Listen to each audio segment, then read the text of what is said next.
அஸ்ஸலாமு அலைக்கும் வரஹ்மத்துல்லாஹி தஆலா வபரகாத்துஹு. பிஸ்மில்லாஹிர் ரஹ்மானிர் ரஹீம். இதா ஃபாத்தத்தில் முஸல்லிய ஸலாத்துன் யக்லியஹா இதா தக்கரஹா லாக்கின் லா யுஸல்லிஹா ஃபில் அவ்காத்தி ஸலாஸத்தில்லதி முனிய அனி ஸலாஃபிஹா. அல்ஹம்துலில்லாஹ். இன்றைய தினத்தில் ஃபிக்ஹு சட்டத்தொடரில் தப்பிப்போன தொழுகைகளை கலா செய்வது சம்பந்தமான சில சட்டங்கள் இடம்பெறுகின்றன. இயன்ற மட்டும் அந்த வக்தோடு தொழுவதற்கு நாம் முயற்சிக்க வேண்டும், ஜமாத்தோடு தொழுவதற்கு முயற்சிக்க வேண்டும். அதில் பெரிய அளவுக்கு நன்மை இருக்கிறது. அதாவாக தொழுவதன் மூலமாக நாம் அறிந்து வைத்திருக்கிறோம். ஜமாத்தோடு தொழும்போது ஒன்றுக்கு 27 மடங்குகள் நன்மை கிடைப்பதாக அன்னலம் பெருமானார் ரசூலே கரீம் ஸல்லல்லாஹு அலைஹி வஸல்லம் அருளிய அந்த அருள் வாக்குகளையும் நாம் கேள்விப்பட்டிருக்கிறோம். எதிர்பாராத முறையில் தொழுகைகள் கலாவாகிற போது எவ்வாறு கலா செய்வது என்பது பற்றிய சட்டத்திட்டங்கள் இடம்பெறுகின்றன. கலா செய்வதற்கு முன்னாலேயே பக்தியா தொழுகை வந்து விடுகிறது. நேர தொழுகை வந்துவிட்டால் அந்த நேர தொழுகையை நிறைவேற்றிவிட்டு விடுபட்டு போன அந்த கலா தொழுகை நிறைவேற்றுவதா, இல்லை முதலில் எந்த தொழுகை தவறு இருக்கிறதோ அந்த தொழுகை கலா செய்துவிட்டு அதற்கு பின்பு அந்த பக்தனுடைய தொழுகையை நிறைவேற்றுவதா என்பன போன்ற கேள்விகளுக்கு இங்கே பதிலளிக்கப்படுகிறது. ஆம், நாம் என்ன செய்ய வேண்டும்? இயன்ற மட்டும் கலாவாகிவிட்ட தொழுகைகளை சீக்கிரமாக நிறைவேற்றிவிட முயற்சிக்க வேண்டும். உதாரணமாக இஷா தொழுகை தாமதமாகிவிட்டது, அயர்ந்து தூங்கி விடுகிறோம். கலாவாகாமல் நாம் என்ன செய்ய வேண்டும்? அந்த இரவினுடைய கடைசிக்குள் எழுந்து தொழுது விட வேண்டும். அது அதாவாக ஆகிவிடும். சரி, கலாவாகிவிட்டது என்றால் ஃபஜ்ருக்கு பாங்கு சொன்ன மாத்திரத்தில் எழுந்து முதலிலே அந்த இஷாவை நிறைவேற்றிவிட வேண்டும். தப்பிப்போன தொழுகையை எவ்வளவு சீக்கிரமாக நிறைவேற்ற முடியுமோ நிறைவேற்றிவிட்டு அடுத்து ஃபஜ்ரு, அந்த ஃபஜ்ரு தொழுகை தான் பக்து தொழுகை, பக்தியா தொழுகை என்று அரபியிலே பகருகிறார்கள். அந்த பக்தியா தொழுகையிலே நாம் ஈடுபட வேண்டும். குறிப்பாக அருமை சகோதரர்களே, நாம் நினைவு கொள்ளத்தக்க விஷயம் என்னவென்று கேட்டால், மக்ரூஹான நேரங்களிலே கலா தொழுகையை நிறைவேற்றக்கூடாது. அறிந்து வைத்திருக்கிறோம் நாம் 3 வக்துகள் அந்த நேரத்தில் தொழுவது மக்ரூஹாக இருக்கிறது. அல்லாஹ் ரசூலுக்கு பிடிக்காத ஒரு விஷயமாக இருக்கிறது, விரும்பத்தகாத ஒரு விஷயமாக இருக்கிறது. அது என்ன 3 வக்துகள்? காலையில் சூரியன் உதிக்கிற போது, மதியம் சூரியன் உச்சத்தில் இருக்கிற போது சுமார் 12 மணிக்கு, அதே போன்று சூரியன் அஸ்தமிக்கிற போது. இந்த 3 நேரங்களிலே தொழுவதை பெருமானார் ரசூலே கரீம் ஸல்லல்லாஹு அலைஹி வஸல்லம் அவர்கள் தடை செய்திருக்கிறார்கள். அதற்கான ஹிக்மத் நமக்கு என்ன என்பது தெரியும். சில சந்தர்ப்பங்களில் நாம் பார்ப்போம், பள்ளிவாசலுக்கு ஃபஜ்ரு தொழுகைக்கு சிலர் தாமதமாக வருவார்கள். நாம் சாதாரணமாக இங்கே டைம் குறிக்கப்பட்டிருப்பதை பார்க்கலாம். ஜமாத் தொழுகை ஆரம்பித்திலிருந்து ஒரு அரை மணி நேரம் நமக்கு சூரியன் உதிப்பதற்கான நேரம் இருக்கிறது. அரை மணி நேரம் டைம் வைத்து தான் நாம் ஜமாத்தை தொடங்குகின்றோம், ஃபஜ்ரு ஜமாத்தை தொடங்குகிறோம். ஒரு 10 நிமிஷமும் 1/4 மணி நேரத்தில் தொழுகை நிறைவு பெற்று விடுகிறது. அதற்கு பின்பு 1/4 மணி நேரம் இருக்கிறது. அந்த 1/4 மணி நேரத்தில் நாம் தொழுது விட்டோம் என்றால் அல்ஹம்துலில்லாஹ். ஆனால் அரை மணி நேரம் கடக்கிற போது சூரியன் உதிக்கிற டைம் வந்து விடுகிறது. சூரியன் உதிக்கிற டயத்தில் சில நண்பர்கள் வேகமாக வந்து தொழுவதை நாம் பார்க்கிறோம். சற்று தாமதிக்க வேண்டும். இஷ்ராக் டைம் என்று சொல்வார்கள் அல்லவா?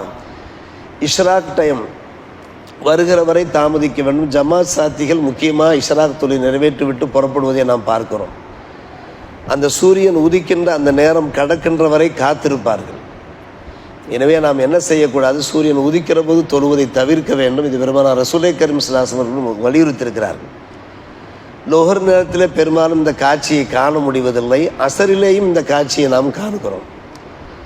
அசரு தொழுகைக்கு ஜமாத்தோடு வராதவர்கள் பள்ளிவாசலில் தொழ வேண்டும் என்கின்ற ஆர்வத்தோடு வருகிறார்கள். உண்மையிலே பாராட்டுக்குரிய ஒரு விஷயம். பள்ளிவாசலில் தொழுதாலும் சரி, வீட்டை தொழுதாலும் சரி, சட்டம் ஒன்று தான். சூரியன் அஸ்தமிக்கிற நேரத்தில் தொழுவக்கூடாது. சூரியன் குருபாகிற நேரம், ஒருபடிய டைம் என்னவென்று கேட்டால், பாங்கு சொல்வதற்கு ஒரு 10 நிமிடங்கள் இருக்கிற போது, மக்ரிப் பாங்கு சொல்வதற்கு ஒரு 10 நிமிடங்கள் இருக்கிற போது சூரியன் மறைந்து கொண்டிருக்கும். அதற்கு பின்னும் மறைந்து முடிந்ததற்கு பின்னால் தான் மக்ரிப் தொழுகை ஸ்டார்ட் ஆகிறது. எனவே மக்ரிபுக்கு நெருக்கமாக நாம் அந்த அசரு தொழுகையை நாம் நிறைவேற்றுவதை தவிர்க்க வேண்டும். சூரியன் அஸ்தமிக்கின்ற நேரத்தில் தொழுவதை பெருமானார் ரசூலை கரீம் ஸல்லல்லாஹு அலைஹி அவர்கள் தடை செய்திருக்கிறார்கள், வேண்டாம் என்று கூறுகிறார்கள்.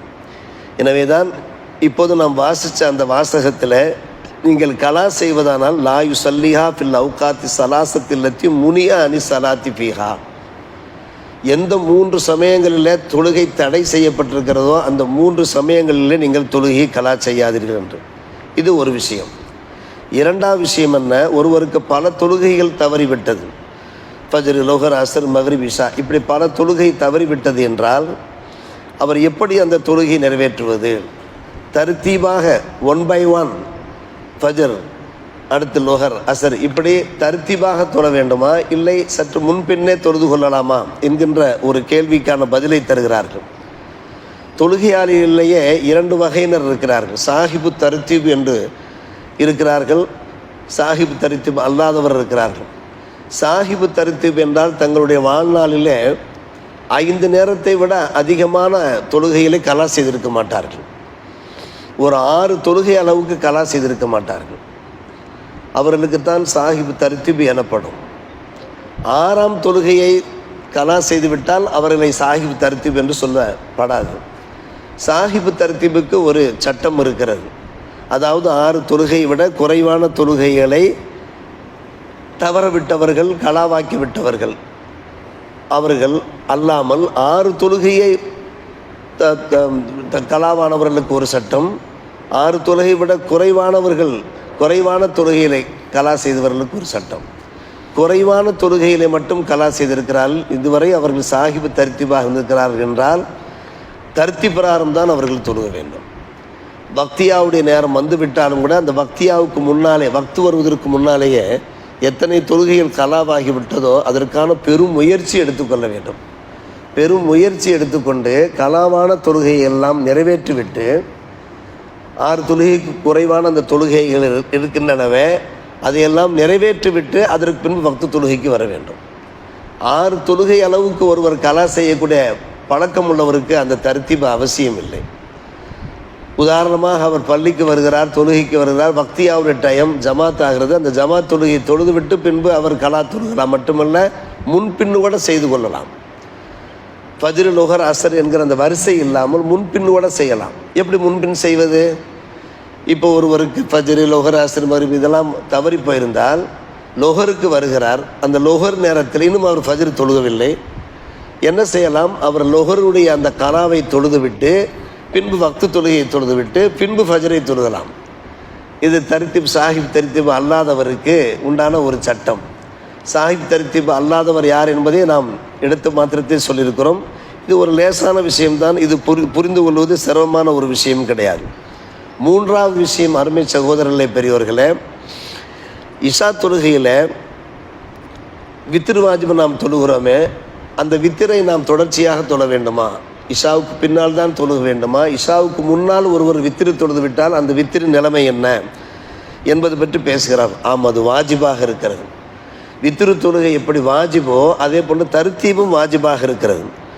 ஒருவர் இஷா தொழுகைக்கு முன்னாலே வித்திரை தொழுது விட்டார் என்றால் அந்த வித்திரு தொழுகை ஏற்கப்பட மாட்டாது.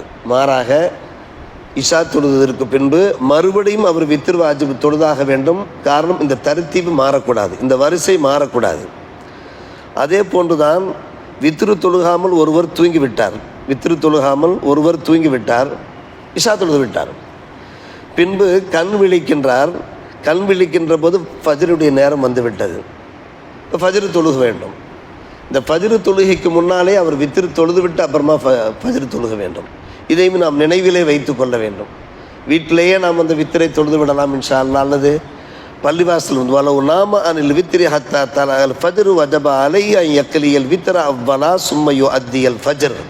ஃபஸ்ட்டு வித்திரை நிறைவேற்றிவிட்டு செகண்ட் ஃபஜ்ர் தொழுகைக்கு வர வேண்டும். இதற்கு மாற்றமாக தொழுதால், ஃபஜ்ரை தொழுதுவிட்டு அடுத்து வித்திரை தொழுதால் மறுபடியும் வித்திரை தொழுதுவிட்டு ஃபஜ்ரை மீட்டுகின்ற ஒரு சட்டம் வருகிறது. இப்படியெல்லாம் ஒரு முக்கியமான சட்டம் வருகிறது. சில சமயங்களிலே தான் தரித்தீபு இல்லாமல் போகிறது.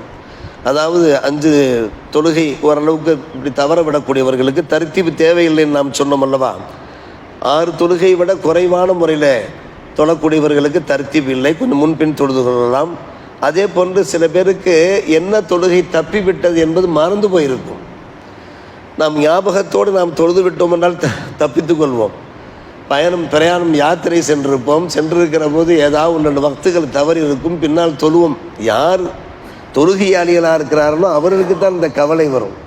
வாழ்நாள் பூராவும் நாம் தொழாமல் இருக்கக்கூடாது, இறுதி மூச்சு வரை வேலை தொழுதவர்களாக இருக்க வேண்டும் என்கின்ற ஈமான் யக்கீனோடு யார் இருக்கிறார்களோ அவர்களுக்கு தான் இந்த கவலை வரும்.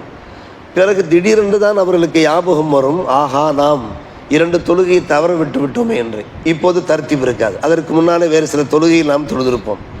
அதே போன்று சில சமயங்கள் நேரம் நெருக்கடியாகிவிட்டாலும் தர்த்தீப் தேவையில்லை. நேரம் நெருக்கடி என்ன? இப்போது ஒருவருக்கு லொஹர் கலாவாயிருக்கிறது, அசர் தொழுகைக்கு அவர் தயாராகிறார். ஆனால் அசர் தொழுகைக்கு தான் டைம் இருக்கிறது. இங்கே லொஹர் தொழுது விட்டு அசர் தொழுகை டைம் இல்லை என்று வைத்துக் கொள்ளுங்கள். அதுதான் லீக்குல் வக்து என்று அரபியிலே சொல்கிறார்கள். இப்போது அசரை தொழுக வேண்டும். அசரை தொழுது விட்டு சூரியன் மறைஞ்சதுக்கு பின்னாடி மகரிபு நேரம் வந்ததுக்கு பின்னாடி லொஹரை தொழுதாலே போதுமானது. இங்கே தர்த்தீப் இல்லை. முறைப்பிரகாரம் தர்த்தீப் என்னன்னா 1 by 1 லொஹருக்கு பின்னாலே அசர். இப்போது இவர் அசர் தொழுவதற்கு நேரம் நெருக்கடியாக இருக்கிறது. எனவே அசரை நிறைவேற்றிவிட்டு அதற்கு பின்னாலே மகரிபுக்கு பின்னாலே என்ன செய்தலாம், அவர் அந்த லொஹரை நிறைவேற்றுவதற்கு வாய்ப்பு இருக்கிறது. எனவே இன்றைய சட்டம் இருக்கிறதே, இந்த தொழுகையினுடைய முக்கியத்துவத்தை, அதனுடைய அவசியத்தை, அதனுடைய அவசரத்தை புரிய வைப்பதற்காக இயன்ற மட்டும் நம்முடைய வாழ்நாளிலே பக்தோடு தொழுவதற்கு முயற்சிக்க வேண்டும். அதன் மூலமாக கிடைக்கிற ஒரு பரக்கத்து இருக்கிறதே, அபரிமிதமான அளவிலா பரக்கத்தாக இருக்கிறது. பக்தோடு பக்தாக நாம் தொழுவது எதிர்பாராத முறையில் இப்படி சில தொழுகைகள் ஃபாய்த்தா என்றால் தவறிவிட்டால் அந்த தொழுகையில் எப்படி நாம் வரிசைப்படுத்தி ஒழுங்குபடுத்தி தொழுக வேண்டும் என்கின்ற சட்டத்திட்டங்களை நாம் உள்வாங்கி வாழ்க்கையில் கடைபிடிக்க முயற்சிப்போம். அல்லாஹ் நல்லோர் புரிவானாக. வாஹிர் தாவானா அல்ஹம்துலில்லாஹி ரப்பில் ஆலமீன்.